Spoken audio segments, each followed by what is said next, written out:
Hi, this is Scott Garibay, and today we're going to talk about the house that Dungeons and Dragons built, Legends of Vox Machina, Season 1, Episode 9, and I'm going to tell you the worst moment in Season 1, Episode 9. Alright, so the worst moment in Legends of Vox Machina, Amazon Prime, Season 1, Episode 9, is the very end where Vax and Percy are come across a prisoner of the Briarwoods.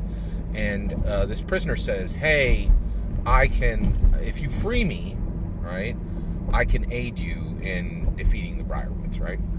And so we have this moment, and Vax actually moves to free this person, right?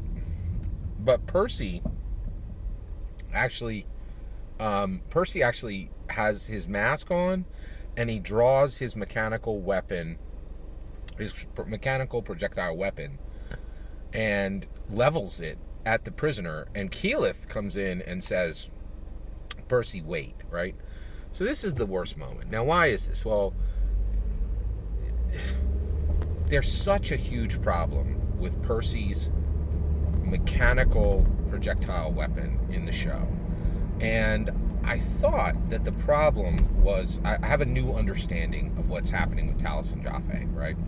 I thought that so here's the flow. Vox Machina has a few episodes where they used Pathfinder, right? Then they got to the point where they're like, we're going to stream this, and we're going to have a real audience, so we need a real game. Pathfinder is cute. It's a nice copy of 3.5, of Dungeons & Dragons 3.5, but we can't put a copy in front of people who are actually going to watch the show. We need the real deal. Let's go to Dungeons & Dragons current version, Dungeons & Dragons 5th edition, which is very cinematic, very fast, and frankly, the best rules in the world. And so they're like, let's dump Pathfinder and get a real game here. That's what they did. So they dumped Pathfinder 1, and they moved to Dungeons & Dragons 5th edition the moment they know they're actually going to have a real audience, right? Now, the problem is, Taliesin Jaffe did not have the foresight that all the other players had, and actually make a build that's actually Dungeons and Dragons consistent, right? Mechanical projectile weapons are not in Dungeons and Dragons, except they're in the DMG, and they're only there, and they're optional, right? Like a standard game of Dungeons and Dragons does not have any mechanical projectile weapons, right? And they're there specifically to be like, ooh, let's do an isekai story, and we're going to take our D&D characters into the real world, right? And a host of other reasons, right? But there's, like, if you go to your dungeon master and you're like, I would like this AR mechanical, mechanical projectile weapon, and I want, like, a clip that refreshes, I want an unlimited amount of clips. They're like, no, man, that ain't gonna, magazines. No, that ain't gonna happen. We're done. No, the answer's no, right? But Taliesin Jaffe I thought it was an ignorance of Dungeons and Dragons. I was wrong, right? As the show unfolds, there is a problem of ignorance. There's I do think the problem is Taliesin Jaffe was ignorant of two things. He was ignorant of history, and he's ignorant of mechanical projectile weapons and what they are, how they work, the power of them, and what they mean in our culture, right? Like, he's ignorant of all of that, right? But he does have a really good excuse for the second part, okay? So, and actually even the first, because you don't really understand American history if you don't understand mechanical projectile weapons, because they're a huge part of our history, right? And they're a huge part of our present, okay? All right, so here's the issue. So basically, I thought he was just ignorant of that. He was ignorant that he needed to replace his mechanical projectile weapon with a crossbow to make his character completely consistent with the new Dungeons and Dragons milieu, right? Rather than Pathfinder, where you can do whatever you want. Pathfinder isn't bound to a legacy going back to Gary Gygax. It's not like a powerful simulation of medieval and Japanese culture, and specifically combat in those cultures.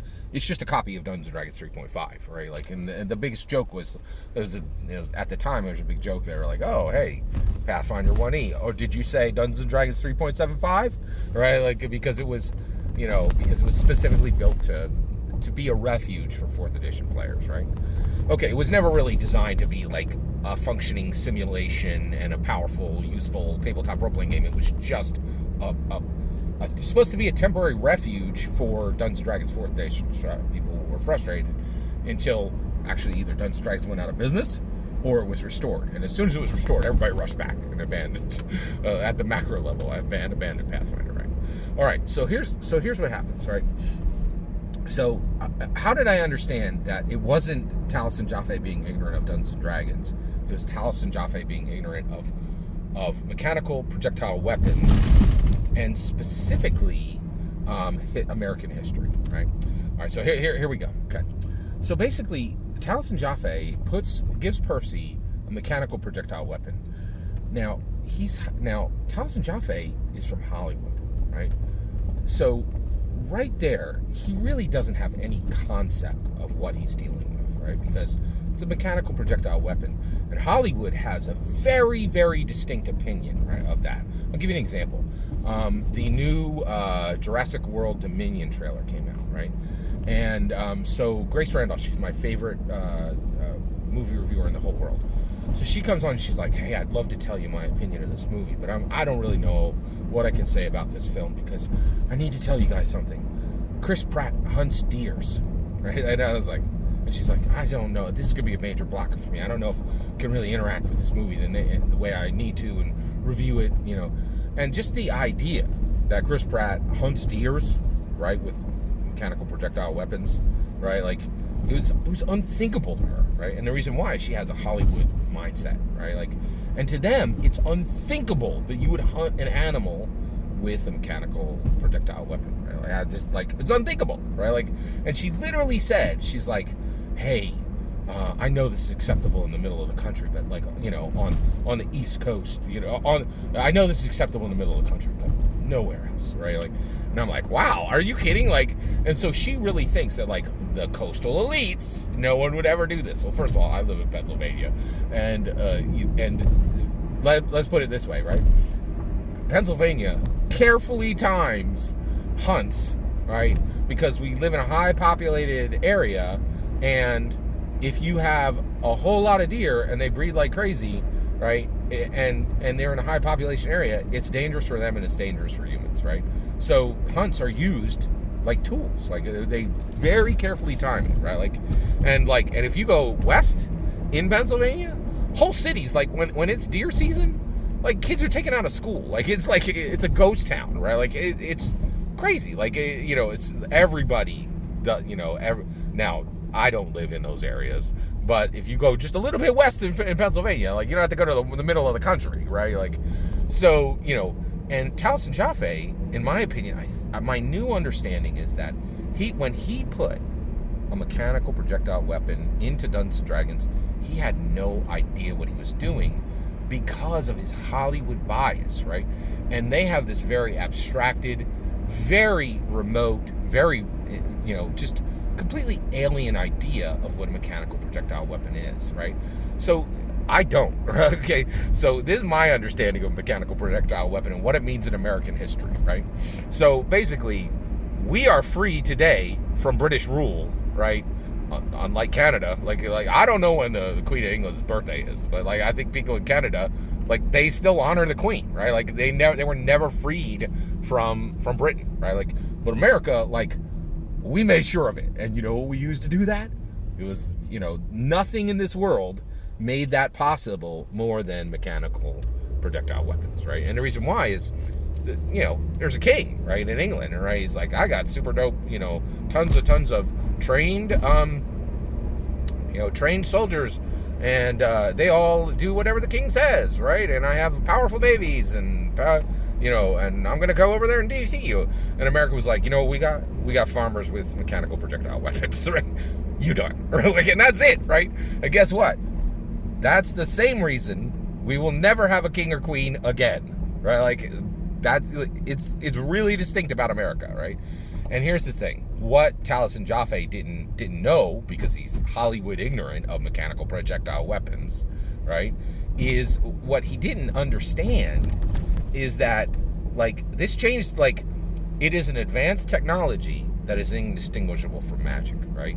And you could tell that Taliesin Jaffe doesn't understand this, because the moment he gave Percy a mechanical projectile weapon, he was like 4 or 5 levels higher in power than any character on the board, right? And the reason why is magic isn't even as good as this mundane tool, right?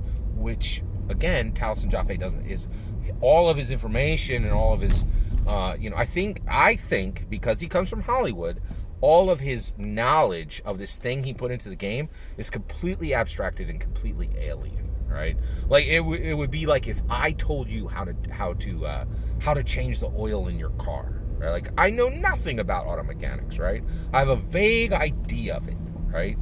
And honestly, I never intend to learn how to, like, I don't even know how to, change a tire on my car, and I have no intentions of learning it, right? Like, and the reason why is I have this distinct opinion, right, about, me working on cars, right? Like, it's not something I'm going to ever do, right? And it's the same thing. Hollywood, like, when it comes to mechanical projectile weapons, it's in stories. It's in no one's hands, right? Like, and so I think he put this mechanical projectile weapon into the story, right? If it was never improved or done anything special with, it's the most powerful thing in the game, right? It's so powerful. It means that, like, he can just, take his character can end a non-player character's life from like 50 to 100 feet and do it again 6 seconds later, right? And he didn't have any idea that this mundane object was outrageously powerful in Dungeons & Dragons and did not belong there, right? Pathfinder allows this because they can, like, they didn't have to worry about balance or anything. All they had to do was just make 4th edition players happy.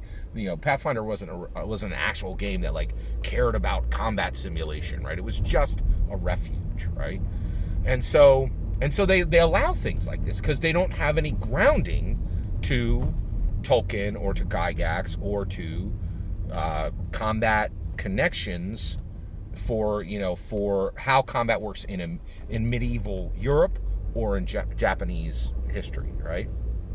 Japanese feudalism or medieval feudalism, right? Like, Pathfinder's completely disconnected from that. All it had to be connected to was Dungeons & Dragons 3rd edition, right? And it's just a copy of a copy for that. It doesn't really need to function as a real tabletop role-playing game, right?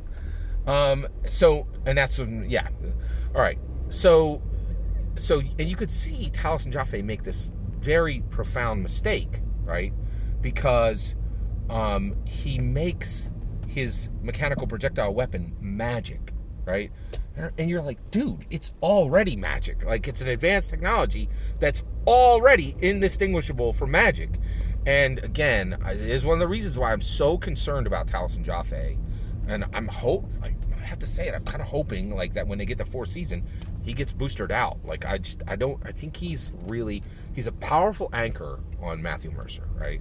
And I now do not think he was ignorant of Dungeons & Dragons. I think he was just, like, he didn't care to fix the problem, right? So it was a lack, it was apathy, not ignorance for Dungeons & Dragons, but a shocking ignorance of history, American history, and directly Hollywood ignorance of mechanical projectile weapons, right? Because they just don't see projectile weapons the way other people in the country see them, right? Like, so I just really feel like that is the core of why that moment where Percy pulls his mechanical projectile weapon out in season 1, episode 9 is the worst moment.